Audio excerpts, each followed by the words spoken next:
Bonjour à toutes et tous. En ce matin de ce dimanche 15 novembre, je veux partager avec vous sur le thème d'un monde à la recherche de héros. Non, ce n'est pas une faute d'orthographe. En français, ces deux façons d'écrire signifient et personnifient deux types de personnes différentes. Le héros, celui qui accomplit de grandes choses, qui accomplit des exploits, qui terrasse les méchants, mais aussi le héros, celui qui apporte des nouvelles, celui qui proclame des nouvelles, qui transmet des nouvelles, un messager, diraient nos amis anglo-saxons.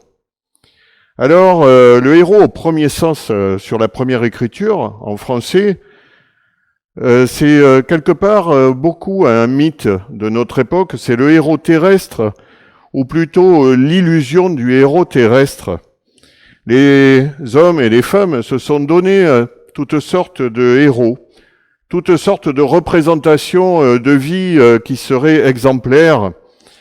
Vous en avez quelques représentations, ça peut passer par les héros sportifs, ça peut passer par les Marvel, ces créatures imaginaires remplies de super pouvoirs, on parle alors de super héros.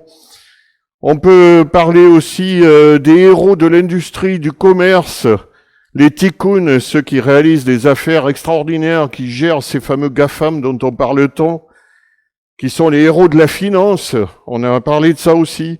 On peut parler aussi des héros de la mode, de la beauté, les héros people, les vedettes, le showbiz. On peut parler de toutes ces gloires terrestres à travers lesquelles chacun représente sa forme de héros dans ce 21e siècle. Nous-mêmes, chacun, ne nous sommes-nous jamais trouvés à avoir envie d'être un héros, d'être quelqu'un d'extraordinaire, de vivre une vie au-dessus de la moyenne, au-dessus du courant de ce qu'on a autour de nous, au-dessus de la normale, du commun. Beaucoup d'hommes et de femmes dans notre génération sont imprégnés, dès leur jeunesse d'ailleurs, de cet imaginaire et veulent s'identifier à une personne mythique, une sorte d'être transcendant, une super créature qui n'a pas peur de braver les pires dangers pour faire éclater le bien dans ce monde, réussir dans toutes leurs entreprises et projets, mais aussi pour glorifier leur propre vie, il faut bien le dire. Est-ce que jamais cette idée ne nous a traversé l'esprit et tout dans ce que nous entendons nous pousse à ce genre de représentation d'image et cela fait des ravages souvent parce que la déception est grande. Les héros sont transversaux à notre époque, mais aussi dans l'Antiquité. Il y avait déjà des héros dans l'Antiquité, qu'elles soient grecques ou romaines. Il s'agit de mythes qui sont à la fois modernes et un peu éternels de l'humanité, de personnes totalement imaginaires, sorties tout droit de l'imagination des scénaristes, des écrivains. Alors, il y en a toutes sortes, j'ai parlé des comics, des Marvel, des Power Rangers, de Luke Skywalker, du héros de Matrix, etc., etc. Vous les connaissez mieux que moi, on les rencontre à tous les tournants d'écran, d'images, de livres. Mais pour notre monde, une fois franchi l'enfance, l'adolescence ou l'imaginaire foisonnant, les héros ne sont plus les mêmes et se décalent vers des représentations concrètes. Comme on l'a vu sur la vignette précédente, les héros de notre siècle sont souvent les champions de la réussite sociale, les people, les gens qui sont ou qui seraient des exemples, en tout cas en façade de ce qui pourrait représenter aujourd'hui un idéal. Le héros, c'est aussi quelqu'un qui vient sauver quelque part. Beaucoup veulent, dans leur vie, laisser quelque chose, une œuvre littéraire, une œuvre musicale, un patrimoine dans certains cas, un empire industriel ou commercial, une marque, etc., etc., etc. Bien sûr, tout le monde n'a pas nécessairement cette pensée. Cependant, il est vraiment intéressant de voir à quel point notre société se projette vers des idéaux, des espoirs, des personnifications de ce que pourrait être la réussite. Nous sommes dans un 21e siècle où réussir sa vie à tout prix et si possible le plus vite possible constitue un idéal. Alors il est toutes sortes d'illustrations à travers, et vous le voyez sur l'image derrière moi, ces enfants chinois poussés en batterie pour réussir les plus grosses études, les plus grosses aptitudes, devenir des musiciens nés dès l'âge de 3 ans, des violonistes de talent.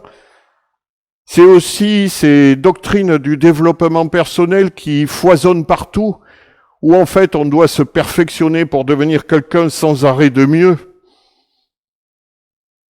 Par des doctrines, par des enseignements, par des règles, par des théories. C'est une forme de logique du Monopoly. Je n'ai rien contre ce jeu. Pris comme loisir, il est très bien. Mais cette règle de la compétition pour surpasser, pour être au-dessus, pour se hisser au-dessus. Vous avez sur l'image derrière moi également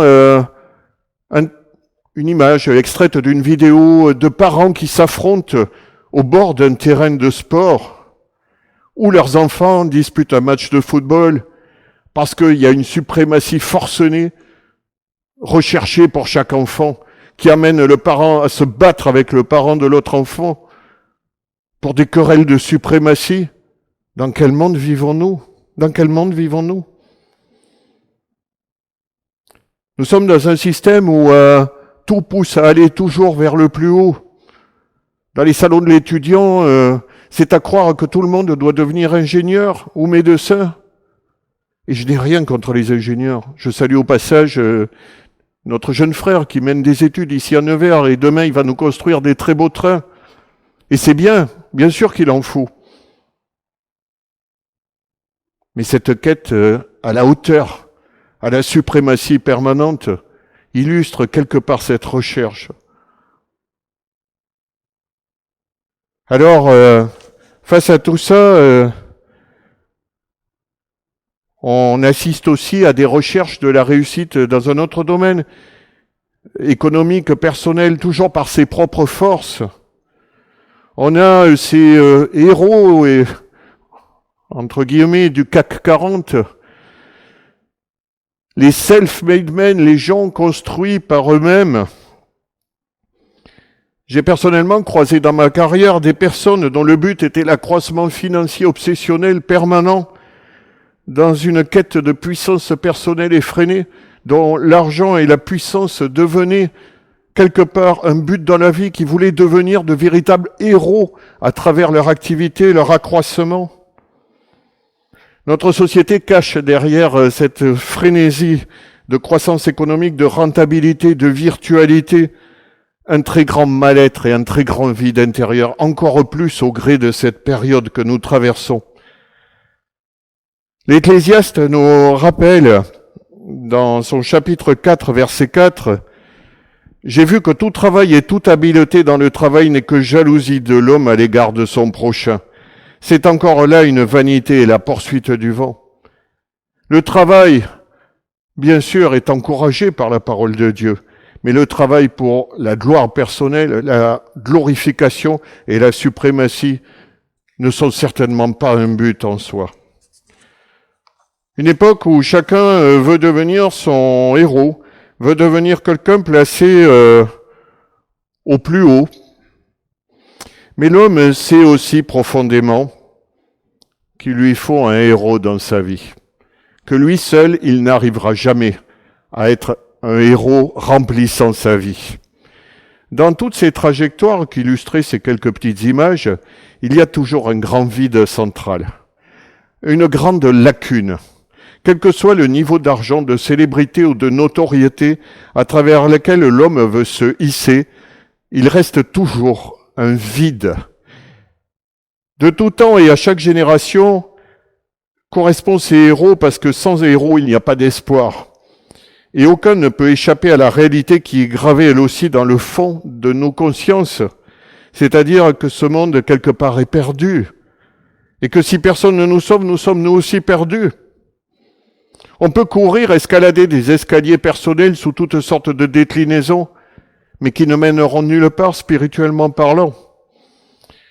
Notre vie dans ce contexte n'a plus de sens, plus de destination, et n'a été créée par rien ni personne. Quelle que soit la force de caractère de telle ou telle personne, elle ne peut échapper dans sa vie à un moment ou un autre, même inconsciemment, à cette terreur d'être seul face à ses actes et à sa propre mort. Effectivement, on peut empiler des fortunes, on peut empiler des gloires, on peut empiler des succès sportifs, mais un jour vient où la vie, où on a accumulé tout ça, s'arrête. Romains nous le rappelle, chapitre 2, versets 14 et 15, « Quand les païens qui n'ont point la loi font naturellement ce que prescrit la loi, ils sont, eux qui n'ont point la loi, une loi pour eux-mêmes. Ils montrent que l'œuvre de la loi est écrite dans leur cœur, leur conscience en rendant témoignage et leurs pensées s'accusant ou se défendant tour à tour. Ainsi, l'homme a la connaissance dans son cœur de ce qui est bon, de ce qui est mauvais. Il est dit aussi qu'il a la conscience de l'éternité. Comme le dit Romain, de la même manière, l'homme sait qu'il lui faut un héros, en dehors de lui-même. Ce héros que tous cherchent dans leur vie, vous l'avez bien compris, c'est Jésus. Un héros paradoxal, un seul héros modèle pour nous qui croyons qu'il avons rencontré, Jésus, mais quelque part un anti-héros pour le monde, au gré de ce qui circule comme valeurs ou comme idéaux. Jésus, c'est l'anti-héros puisqu'il n'est pas venu sous la forme dans laquelle on pouvait l'attendre. Il n'est pas venu en toute puissance tonitruante, mais sous une forme humble et douce, sous une forme minimale, dirons-nous. Les Juifs ne s'attendaient pas à ce que le Messie arrive sous cette forme. Un héros qui nous demandait d'aimer nos ennemis, un homme semblable aux autres, Ésaïe 53 nous le rappelle, mais qui était Dieu extraordinaire et spectaculaire, en même temps que patient et miséricordieux. Finalement, il est si miséricordieux qu'il s'est fait homme et se laisse crucifier à notre place. Quand les hommes de notre époque attendent un sauveur, attendent des héros ou essayent de se les fabriquer en eux-mêmes, Jésus est le héros suprême. C'est le sauveur. C'est celui qui, par son accomplissement sur la croix dans l'obéissance du Père, nous sauve chacun pour notre part. C'est celui qui a tout accompli afin que chacun soit sauvé. Il ne s'agit pas d'un personnage en collant moulant qui se volerait dans les airs. Il s'agit du Fils de Dieu qui offre le salut à quiconque croit en lui. Alors la question, nous qui connaissons ce héros, qui vivons avec ce héros dans notre vie quotidienne, qui vivons une intimité avec ce héros, et c'est incroyable de vivre cette intimité. La question qui se pose, qui fera connaître ce héros au monde ? Ce monde qui cherche désespérément des héros de toutes sortes, qui essayent de se les fabriquer et qui forcément n'en trouvent pas. Chaque élection politique partout sur la planète, on sent confusément cette recherche d'un sauveur. Quelques années plus tard, c'est la désillusion, l'amertume et parfois la colère, l'irritation et même des flambées de violence parce que le héros a déçu. Et forcément. Paul exhorte ceux qui ont reconnu le héros Jésus comme leur sauveur personnel, le seul qui puisse sauver cette humanité perdue. Qui fera connaître ce héros si ce n'est chacun d'entre nous qui le connaissons ? Qui peut parler le mieux d'un héros que celui ou celle qui le côtoie ? Paul nous dit aussi que quiconque invoquera son nom sera sauvé. Il ne parle pas de quelques-uns, il parle de quiconque, c'est-à-dire de tout un chacun. Mais si personne ne le connaît, personne ne pourra invoquer son nom. Et si personne ne le connaît, c'est que nous n'avons pas permis aux gens de le connaître.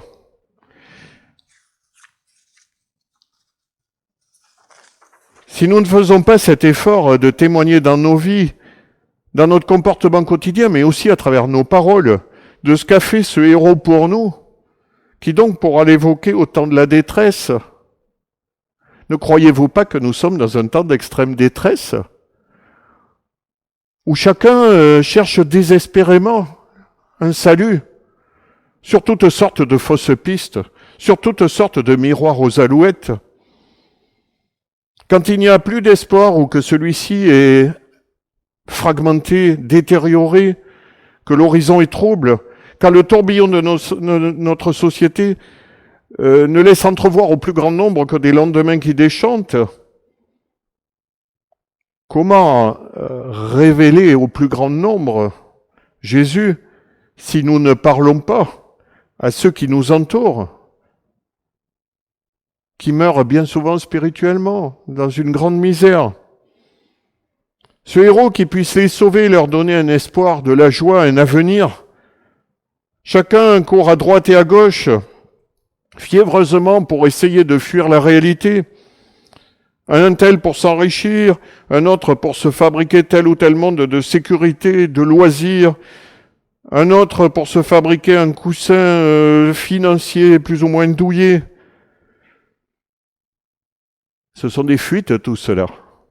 C'est refuser de rencontrer face à face celui qui est le créateur de toutes choses et celui qui a le dernier mot et qui aura le dernier mot. Alors, j'ai envie de dire que connaissant le héros OS, soyons des héros messagers de la bonne nouvelle pour faire reconnaître notre héros au monde. Romains nous rappelle, chapitre 10, verset 9, « Si tu confesses de ta bouche le Seigneur Jésus, et si tu crois dans ton cœur que Dieu l'a ressuscité des morts, tu seras sauvé. Car c'est en croyant du cœur qu'on parvient à la justice, et c'est en confessant de la bouche qu'on parvient au salut, selon ce que dit l'Écriture. » Un peu plus loin dans ce même verset, de Romains chapitre 10, verset 14, « Comment donc invoqueront-ils celui en qui ils n'ont pas cru, et comment croiront-ils en celui dont ils n'ont pas entendu parler? Et comment en entendront-ils parler s'il n'y a personne qui prêche ?» Alors, frères et sœurs, je crois que plus que jamais dans cette époque, nous devons être ces prédicateurs, pas uniquement derrière une estrade, mais dans la vie courante. Parce que s'il n'y a pas de prédicateurs, de héros de la bonne nouvelle, AUT, de héros AUT, de porteurs de la bonne nouvelle, si personne ne témoigne, qui pourra être sauvé? Ne serons-nous pas responsables de ne pas avoir prêché la bonne nouvelle? Ésaïe, chapitre 52, nous rappelle, le prophète nous rappelle qu'ils sont beaux les pieds de ceux qui annoncent la paix, de ceux qui annoncent de bonnes nouvelles. Et nous portons en nous, chacun pour notre part, la meilleure nouvelle qui soit pour cette génération, pour cette époque, pour ces détresses. Oui, mes chers frères et sœurs, voilà comment Dieu nous voit. Lui aussi nous voit comme des héros, des disciples, des messagers de la bonne nouvelle. Du moins, si nous sommes effectivement porteurs. Si nous laissons le message, pardonnez-moi l'expression, dans les sacoches, soigneusement bouclées, si nous vivons un christianisme clandestin, non affiché, eh bien, nous passons à côté de ceux qui meurent. Si Ésaïe nous décrit la beauté des pieds du messager de la bonne nouvelle et du salut pour tous les peuples, c'est parce que Dieu nous voit ainsi au travers de Jésus comme ses messagers, comme des héros et des héros, aux deux sens, car habités par le héros de toute éternité, Jésus-Christ, notre Sauveur. Alors, voilà un encouragement pour chacun de nous. Nous sommes porteurs de tellement de choses merveilleuses, de la bonne nouvelle.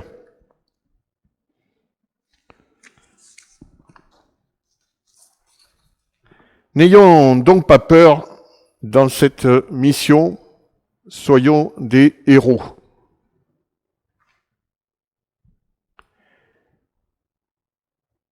Ésaïe, chapitre 52, versets 12 et 13, nous dit « Ne sortez pas avec précipitation, ne partez pas en fuyant, car l'Éternel ira devant vous, et le Dieu d'Israël fermera votre marche. Voici, mon serviteur prospérera, il montera, il s'élèvera bien haut. » Alors que tous ces héros de la foi qui nous ont précédés, tous ces témoins, cette nuée de témoins qui nous environnent, comme dit l'Écriture, soient pour nous tous un encouragement à persévérer, non seulement dans les afflictions que nous pouvons traverser sur terre, mais dans cette mission qui surpasse tout le reste de nos activités, pour nous rapprocher toujours plus de notre Dieu, mais aussi le répandre de plus en plus au sein de cette génération. Et les temps que nous passons sont des temps propices. C'est avec l'aide de Dieu que nous devons continuer en sachant que nulle épreuve n'est inutile, que chaque chose a une signification et que Dieu est le seul qui puisse changer le mal en bien. Et je crois que cette époque perçue comme mauvaise peut porter de bonnes choses si nous sommes porteurs de la bonne nouvelle pour celles et ceux qui nous entourent. Alors, que nous soyons vraiment des héros ahutés. Frères et sœurs, ce matin, je vous incite, malgré les circonstances, malgré le fait que chacun est chez soi, à utiliser tous les moyens, téléphone, vocal, prise de nouvelles, pour propager la bonne nouvelle de l'Évangile. Soyez des héros et des héros. Que vous soyez vraiment animés par l'Esprit. Au nom de Jésus. Amen.